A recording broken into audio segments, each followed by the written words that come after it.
I met the Glovelies in 1965 while touring England, the height of the British invasion, and we became known as the female Beatles.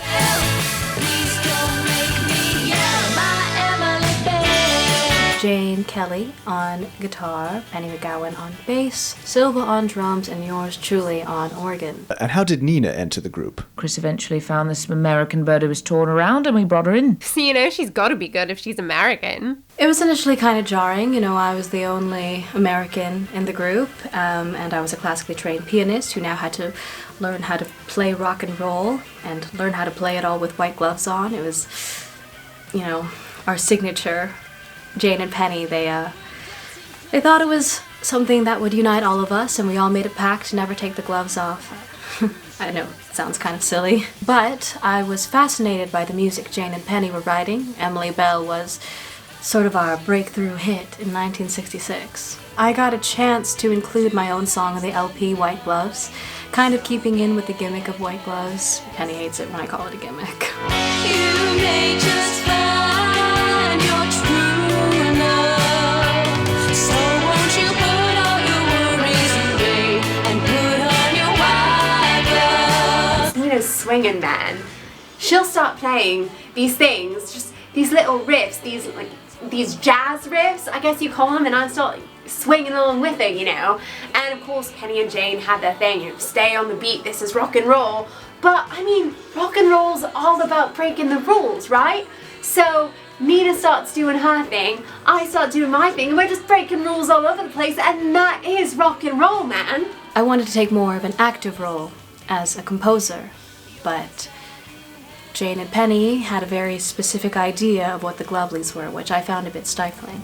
But the world, both musically and socially, was changing so rapidly. Miles Davis was exploring these new musical roads with cats like Joe Zawinul, and especially being from San Francisco, I wanted to change with them.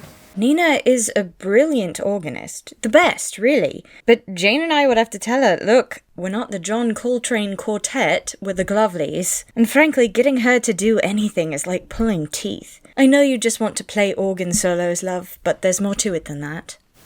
I was reevaluating my position in the band around the time we were making Western Witches. It was around then I started wondering, well, what are we trying to do here? Are we trying to be a band? Are we trying to be movie stars? Are we just trying to flash our white gloves in front of the camera? I was debating shedding them off completely if I didn't have a sponsorship with Dorothy's Gloves. Plug. I was at Woodstock last year, which was amazing, despite the rain. I might have been the only one out of 400,000 people who was wearing proper gloves. My friends kept teasing me, throw off the granny gloves, but they were the ones who were throwing off all their clothes. Liberation, out of sight. And then I go back to the studio to record our last album, Hamilton Gardens, with the Glovelies, and the environment is exactly the opposite.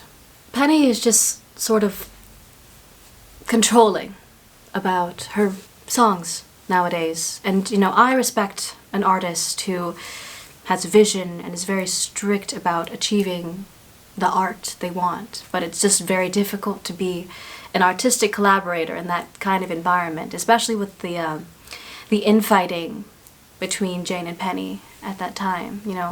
They would be fighting over the smallest things, like even how much echo was on the drums. I remember Silva used to take me aside and just say, let Mom and Dad work it out. Jane came into the studio and said, after this record, I'm done. I'm breaking up the group.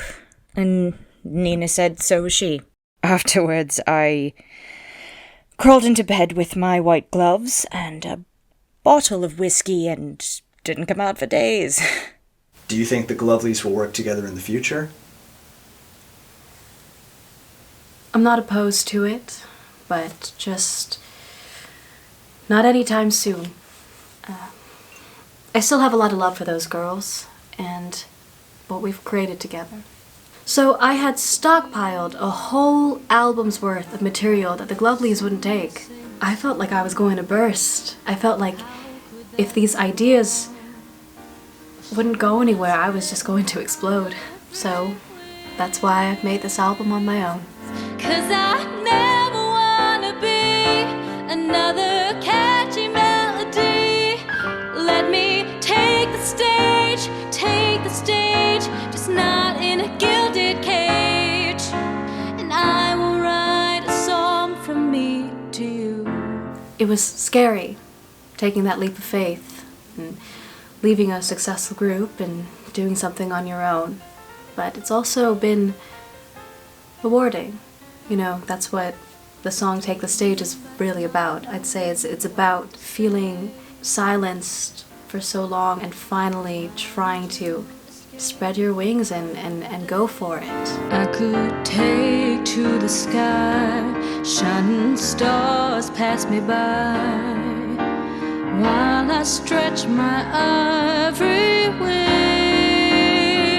For the album cover, I debated taking my gloves off completely and posing without them as some sort of statement. But then I decided to keep them on. Aside from my sponsorship with Dorothy's, it's part of my identity now. And I'm hoping that I can find a way to let my Glovelies persona grow with me instead of acting like it never existed.